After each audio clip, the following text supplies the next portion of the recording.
Doctor Srivarma's wellness அனைத்து நோய்களுக்குமான ஆயுர்வேத மருத்துவம் தமிழகம் எங்கும். For appointments 99424411 and 99421166.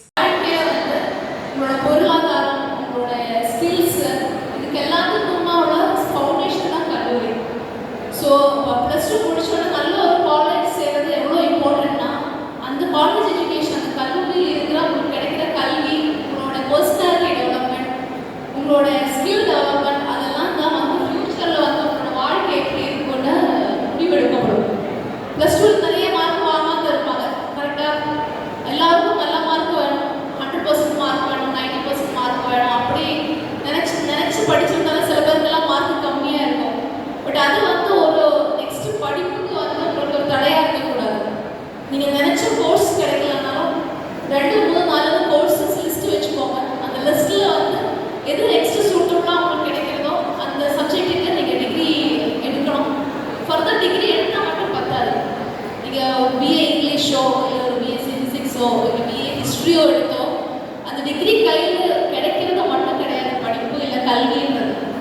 அதுக்கு நம்ம படிக்கிற படிப்பை நம்ம வந்து எப்படி நம்மளோட வாழ்க்கையை முன்னேற்றத்துக்கு, நம்ம பொருளாதார முன்னேற்றத்துக்குன்ற ஒரு யூனிட்லாம் நம்ம எடுக்க வேண்டியதாக இருக்குது.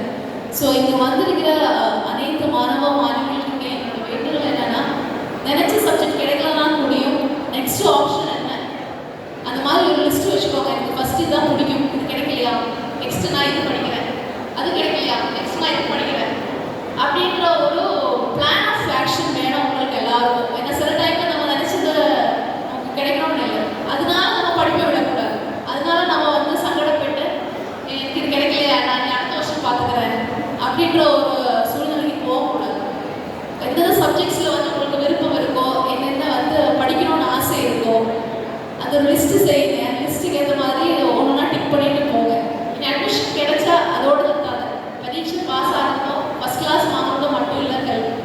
அடுத்தது உங்களுக்கு வந்து எப்படி வேலை வாய்ப்புக்கு உங்களுக்கு என்னென்ன ஸ்கில்ஸ் வேணும், ஒரு இன்டர்வியூவில் நீங்கள் எப்படி ப்ரெசென்ட் பண்ணணும், உங்களுக்கு டைப் ரைட்டிங் ஸ்கில்ஸ் இருக்கா, டைப்பிங் ஸ்கில்ஸ் இருக்கா, நல்ல தமிழ்லையோ இங்கிலீஷ்லையோ கிராமட்டிக் எரர்ஸ் இல்லாமல், ஸ்பெல்லிங் மிஸ்டேக்ஸ் இல்லாமல் டைப் பண்ண தெரியுமா, எழுத தெரியுமா, ஒரு நல்ல லெட்டர் ஃப்ரைட் பண்ண தெரியுமா.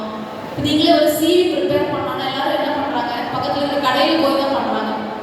நியரஸ்ட் இன்டர்நெட் சென்டரோ கம்ப்யூட்டர் சென்டரோ இல்லை ஈஸியாக பைக்கிலோ போய் செய்கிறாங்க.